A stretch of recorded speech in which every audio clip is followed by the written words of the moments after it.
नमस्कार, आप देख रहे हैं मारवाड़ का नंबर 1 चैनल छिलको बीएमआर और बात करते हैं चलिए राजस्थान प्रदेश की आज की बड़ी खबरों की। चलिए अब बात कर लेते हैं राजस्थान प्रदेश की आज की बड़ी खबरों की और शुरुआत करते हैं राजस्थान प्रदेश की आज की पहली बड़ी खबर के साथ। बड़ी खबर, खुशखबरी, किसानों और व्यापारियों को मिलेगी उन्नत सुविधाएं, सीएम बजला शर्मा ने 120 करोड़ रुपए किए स्वीकृत। राजस्थान के सीएम बजला शर्मा ने 120 करोड़ रुपए की धनराशि स्वीकृत की है। इस धनराशि से किसानों व्यापारियों को उन्नत सुविधा तो मिलेंगे ही, प्रदेश के किसानों और कृषि उपज मंडी समिति को धन मिलेगा। किसानों एवं व्यापारियों के लिए कृषि उपज मंडी समितियों में आधिकारिक सुविधाएं विकसित करने के लिए मुख्यमंत्री बजला शर्मा ने 120 करोड़ रुपए की धनराशि के विकास कार्यों की प्रशासनिक एवं वित्तीय स्वीकृति प्रदान कर दी है।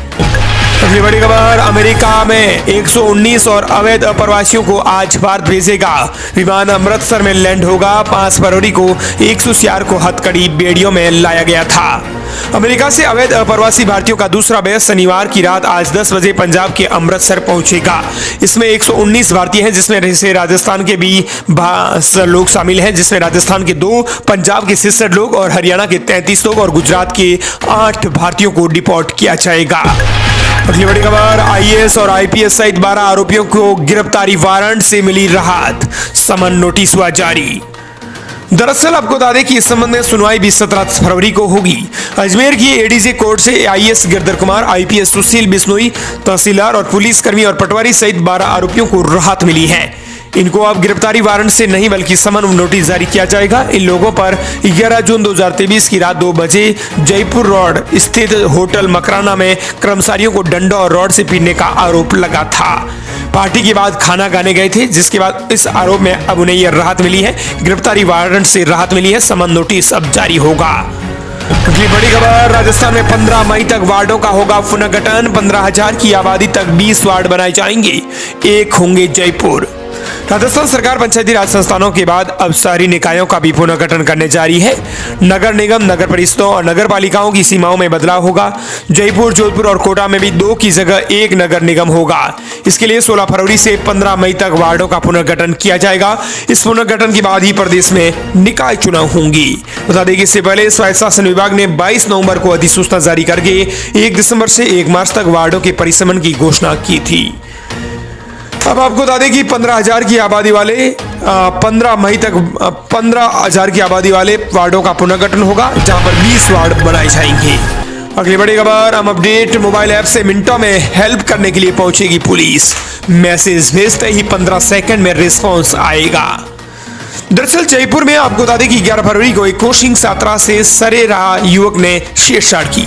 युवक हिंसक हो रहा था। छात्रा ने राजस्थान पुलिस के मोबाइल ऐप राजकॉप सिटीजन पर मैसेज भेजकर शिकायत कर डाली। दावा यह है कि 3 मिनट के भीतर यहां पुलिस पहुंच गई और आरोपी युवक को पकड़ भी लिया गया।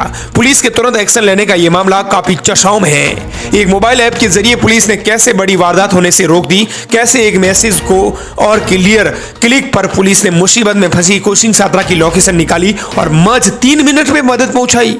इसमें आपको बता दें कि रियलिटी चेक में यह भी सामने आया है कि पुलिस मुख्यालय में आपको बता दें कि राजकॉप ऐप अब डाउनलोड करना होगा। उन्होंने दावा किया है कि ऐप से इमरजेंसी में मदद मांगने पर तुरंत स्टेट कंट्रोल रूम से टीम सदस्य शिकायत करने वाले को कॉल करते हैं। अब तक 9,000 से ज्यादा शिकायतों को हैंडल किया जा चुका है। उन्होंने दावा किया है कि ऐप से इमरजेंसी में मदद मांगने पर तुरंत स्टेट कंट्रोल रूम से टीम सदस्य शिकायत करने वाले को कॉल करते हैं। वहीं प्रदेश की अगली बड़ी खबर, अब राजस्थान में आपको बता दें कि मुख्यमंत्री युवा संबल योजना से जुड़ी आई बड़ी खबर। अनुपस्थिति इंटर्न का बेरोजगारी भत्ता होगा बंद। गलत जानकारी देने वालों से ब्याज सहित होगी वसूली। दरअसल रोजगार कार्यालय ने मुख्यमंत्री युवा संबल योजना के तहत सरकारी कार्यालयों में इंटर्नशिप कर रहे युवाओं के खिलाफ बड़ी कार्रवाई की है। कार्यालय की टीम के औचक निरीक्षण में अधिकतर इंटर्न अनुपस्थिति मिले। विभाग की सहायक निदेशक वर्षा जानू ने बताया कि अनुपस्थित पाए गए इंटर्न का बेरोजगारी भत्ता तत्काल प्रभाव से रोका जाएगा। साथ ही जो इंटर्न गलत तथ्य प्रस्तुत करके भत्ता प्राप्त कर रहे हैं, उनसे ब्याज सहित राशि वसूल की जाएगी। यह बड़ी अपडेट है। योजना के नियमों का उल्लंघन करने वाले या लगातार अनुपस्थित रहने वाले इंटर्न की सूचना जिला रोजगार कार्यालय को मेल के माध्यम से भेजनी होगी। अगर किसी कर्मचारी या ई मित्र की सलीमता इस मामले में पाई जाती है तो उसके खिलाफ भी कार्रवाई की जाएगी। अगली बड़ी खबर, सांसद संजना जाटव ने प्रेमचंद महाराज से पूछा सवाल का मेरे परिवार के लिए मैं समय नहीं दे पा रही हूं, तो सांसद को प्रेमानंद जी महाराज ने दिया जवाब का अब आपको फैमिली काफी बड़ी है। भरतपुर सांसद संजना जाटव ने प्रेमानंद जी महाराज से मुलाकात की। उन्होंने महाराज से कहा कि व्यवस्थाओं के कारण परिवार के लिए समय नहीं मिल रहा है, क्या करूं। महाराज ने कहा, आप सांसद हैं, आपका परिवार 4 और 6 सदस्यों का नहीं है, बल्कि हजारों लोग आपके परिवार में शामिल हैं। अगली बड़ी खबर, राजस्थान में पारा 33 डिग्री सेल्सियस हुआ पार। बाड़मेर, जैसलमेर और जालोर में सूरज की तपिश बढ़ी। सर्दी में भी पड़ रही है गर्मी। राजस्थान में फरवरी का पहला पकौड़ा ही तपने लगा है। बाड़मेर, जैसलमेर में दिन का अधिकतम तापमान 31 से लेकर 33 डिग्री सेल्सियस के बीच दर्ज होने लगा है। लोग घरों में एसिया पंखे शुरू करने लग गए हैं। मौसम के इस बदलाव का असर फसलों के साथ आमजन की सेहत पर भी पड़ने लगा है। वायरल और मौसमी बीमारियों का दौर शुरू हो चुका है। मौसम विभाग ने अगले 48 घंटों के दौरान तापमान में 2 से 3 डिग्री सेल्सियस तक की बढ़ोतरी होने का अनुमान जताया है। इसी दौरान लोग अपने पंखों को साफ करने लगे हैं, वहीं एसी में लगी धूल को भी हटाने लगे हैं। मौसम में अचानक बढ़ी इतनी गर्मी का असर अब आमजन के स्वास्थ्य पर भी दिखने जा रहा है। बता दें कि जयपुर मौसम विज्ञान केंद्र ने राजस्थान में अगले 48 घंटों के दौरान और तेज गर्मी पड़ने की चेतावनी जारी की है। 48 घंटे के बाद दिन के तापमान में 2 से 3 डिग्री सेल्सियस तक की और बढ़ोतरी होने की संभावना है। इसी दौरान कुछ शहरों का तापमान भी 35 डिग्री सेल्सियस दर्ज होने की संभावना है। अगली बड़ी खबर, अटल बिहार योजना की लॉटरी निकलते ही जेडीएस साइट हुई क्रैश। मंत्री ने कहा, जयपुर में जल्दी लॉन्च करेंगे 3 नई आवासीय योजनाएं। राजस्थान की राजधानी जयपुर में घर का सपना देख रहे हजारों लोगों का लंबा इंतजार अब खत्म हो गया है। शुक्रवार को विकास प्राधिकरण में यूडीएस मंत्री साबर सिंह खन्ना ने अटल बिहारी आवासीय योजना की ऑनलाइन लॉटरी निकाल ली है। अलग कैटेगरी के 284 प्लॉट आम जनता को आवंटित कर दिए हैं। हालांकि लॉटरी निकलने के बाद से ही जयपुर विकास प्राधिकरण की ऑफिशियल वेबसाइट क्रैश हो गई। इधर यूडीएस मंत्री साबर सिंह खन्ना ने कहा कि राजस्थान सरकार ने 1 साल पूरे होने पर जेडीए द्वारा 3 आवासीय योजनाओं की शुरुआत की गई थी। ऐसे में अब जल्द ही जयपुर में और भी 3 नई आवासीय योजनाएं लॉन्च की जाएंगी। अगली बड़ी खबर, 3000 से कम जनसंख्या पर भी बन सकेगी अब ग्राम पंचायत। 25 मार्च तक हो सकेगा सीमांकन। राजस्थान में ग्राम पंचायतों और पंचायत समितियों के दायरे में बदलाव किया है। अब 3000 से कम आबादी पर भी ग्राम पंचायत बनाई जा सकेंगी। सरकार के इस फैसले से अब राज्य में ग्राम पंचायतों की संख्या में और इजाफा होने की संभावना है। इसके साथ ही सरकार ने अब ग्राम पंचायतों और पंचायत समितियों के पुनर्गठन सीमांकन की समय सीमा को भी बढ़ा दिया है। सरकार की ओर से 2 अलग-अलग दिन जारी 3 आदेशों में यह फैसला किया गया है। आदेश के मुताबिक नवनिर्मित या पुनः सीमांकन वाली ग्राम पंचायत को अगर जनसंख्या के मानदंड के अनुसार तैयार करने में परेशानी आ रही है तो ऐसी परिस्थिति में निर्धारित जनसंख्या से 15% तक कम जनसंख्या वाली ग्राम पंचायत का भी प्रस्ताव तैयार करके भिजवाया जा सकता है। अगली बड़ी खबर, मंत्री केवड़ीलाल मीणा बोले, समरावता के आंदोलनकारी बैनर में मेरा फोटो नहीं लगाएं, मैं सरकार का हिस्सा हूं, इससे मुझे समस्या खड़ी हो सकती है। फोन टैपिंग विवाद पर बीजेपी की नोटिस का जवाब देने के बाद कृषि मंत्री केवड़ीलाल मीणा के तेवर नरम पड़े हैं। अब समरावता मामले में अपनी फोटो के इस्तेमाल से भी उन्होंने मना कर दिया है। कृषि मंत्री केवड़ीलाल मीणा ने कहा कि मेरे फोटो का इस्तेमाल न किया जाए। केवड़ीलाल मीणा ने लिखा, मैं जनता के सहयोग के लिए 3 बार समरावता जरूर गया हूं, लेकिन जेल में आंदोलनकारियों से भी मिला हूं। अब आंदोलनकारी विधानसभा का घेराव भी करने वाले हैं।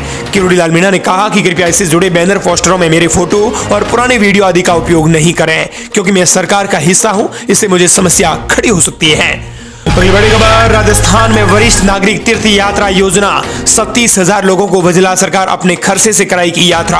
आगामी 1.5 महीने में 3500 नागरिकों को हवाई यात्रा से पशुपतिनाथ मंदिर के बीच राज्य सरकार दर्शन कराएगी। प्रदेश के 3,500 से अधिक वरिष्ठ नागरिकों को सरकार आगामी 1.5 महीने के अंदर हवाई जहाज से पशुपतिनाथ मंदिर के दर्शन कराएगी। इसके लिए फ्लाइट की संख्या बढ़ानी पड़े तो वो भी बढ़ाई जा सकेगी। वरिष्ठ नागरिक तीर्थ यात्रा योजना के तहत 1 साल में 6,000 नागरिकों को यात्रा करवाने का प्रावधान है। इसमें अब तक 41% ही कोटा पूरा हो चुका है। उधर रेल मार्ग से तीर्थ यात्रा करने वालों का कोटा 79% तक पहुंच गया है। देवस्थान मंत्री जोराराम कुमावत का कहना है कि यदि सरकार की मंशा है कि योजना के तहत सभी लोगों को तीर्थ यात्रा करवाने की है, अभी करीब 50 दिन का समय है, ऐसे में अधिक से अधिक नागरिकों को इसका फायदा मिल सकेगा। अगली बड़ी खबर, राजस्थानी बिजनेसमैन ने पत्नी की याद में बनाया बेशकीमती म्यूजियम, यहाँ 6500 करोड़ के आइटम है। राजस्थान की बिजनेसमैन निर्मला सेठिया ने लंदन में पत्नी की याद में अनोखा और बेशकीमती म्यूजियम बनाया है। इस म्यूजियम में करीब 6500 करोड़ की कीमत के चाय से जुड़े आइटम हैं। इनमें एक 25 करोड़ रुपए की केतली भी है। इसे Guinness book of world record दर्ज किया गया है। करीब 25 साल के बिजनेसमैन सेठिया की पत्नी चित्रा का 15 साल पहले निधन हो गया था। बिजनेसमैन ने यूके के कैम्ब्रिज में ऑटिज्म सेंटर और लंदन में चित्रा सेंटर फॉर रोबोटिक मास की भी शुरुआत की है। इसके साथ ही लंदन में सेंट्रल कास्ट कोर्ट गैलरी भी चित्रा कलेक्शन के नाम पर स्थापित कर दी है। दावा किया जाता है कि यह दुनिया की सबसे महंगी केतली है। पत्नी की याद में सेठिया ने नई दिल्ली में एक मंदिर बनाने के बाद कुरुक्षेत्र में तिरुपति मंदिर भी बनवाया है। यह मंदिर उस स्थान पर बनाया गया है जहां भीष्म पितामह ने अपनी अंतिम सांस ली थी। अगली बड़ी खबर, राजधानी जयपुर में आईएएस और विधायक में हुआ टकराव। एमएलए बोले हम कराएंगे आईपीएल मैच। सचिव ने कहा एडहॉक कमेटी के पास स्टेडियम ही नहीं है। जयपुर में इंडियन प्रीमियर लीग के मुकाबले शुरू होने से पहले ही सियासी घमासान शुरू हो गया है। राजस्थान क्रिकेट एसोसिएशन की एडहॉक कमेटी ने आईपीएल के लिए खेल परिषद से स्वाभिमान सिंह स्टेडियम को किराए पर मांगा है। एडहॉक कमेटी के संयोजक जयदीप बियानी ने कहा कि भारतीय क्रिकेट कंट्रोल बोर्ड ने हमें इंडियन प्रीमियर लीग के मुकाबले आयोजित करने की जिम्मेदारी दी है। अगली बड़ी खबर, राजस्थान में ऑल टाइम हाई लेवल पर पहुंची सोने की कीमत। चांदी में आई 1500 रुपए की तेजी। शेयर बाजार में हो रही गिरावट और दुनिया भर में जारी अस्थिरता के बाद कीमती धातुओं की कीमत में तेजी का सिलसिला शुरू हो गया है। स्टैंडर्ड सोने की कीमत ने सभी रिकॉर्ड तोड़ दिए हैं। इसके बाद राजधानी जयपुर में 10 ग्राम स्टैंडर्ड सोने की कीमत बढ़कर 88,400 रुपए के स्तर पर पहुंच गई है। वहीं राजस्थान प्रदेश की अगली बड़ी खबर, राज्यपाल के आदेश नहीं मानने पर आरयूएसएस कुलपति को मिला नोटिस। चिकित्सा विभाग ने 7 दिन में मांगा स्पष्टीकरण। राजभवन से समय समय पर जारी आदेशों की पालना नहीं करने पर राजस्थान में आपको बता दें कि आरयूएसएस के कुलपति को नोटिस भेजा है। चिकित्सा शिक्षा विभाग ने कुलपति को नोटिस जारी करके राजभवन के आदेशों की पालना नहीं करने पर 7 दिन के अंदर स्पष्टीकरण मांगा है। अगली बड़ी खबर, राजस्थान में सरकारी टीचर्स पर लागू हो सकता है ड्रेस कोड। बजरंग सरकार ने बनाया नया प्लान।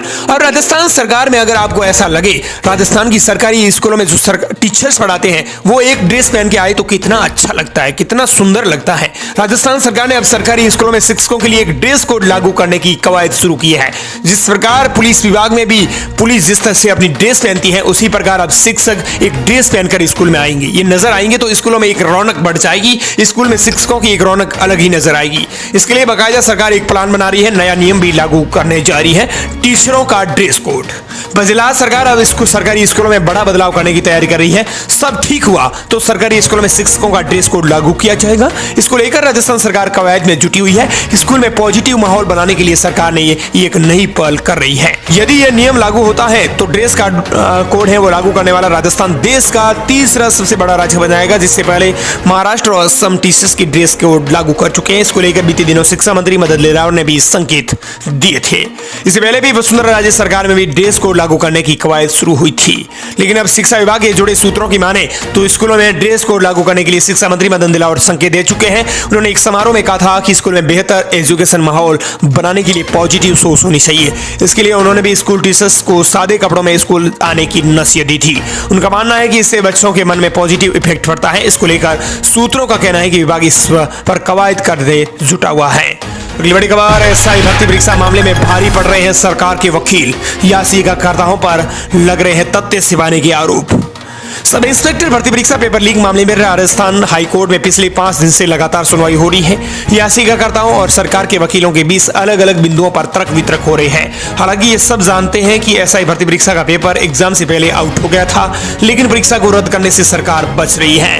रद्द करने का फैसला लेने से पहले सरकार तमाम कानूनी पहलुओं पर राय ले रही है ताकि जल्दबाजी में कोई गलती ना हो जाए और फिर मामला कोर्ट में लंबित ना हो जाए। इस मामले की सुनवाई मुख्य न्यायाधीश एएम श्रीवास्तव की बेंच में हो रही है और सरकार की ओर से एजी विज्ञान साहब पैरवी कर रहे हैं। बड़ी खबर, हनुमान बेनीवाल अब करेंगे घर वापसी। किरोड़ीलाल मीणा ने बीजेपी में शामिल होने को लेकर पूछा सवाल।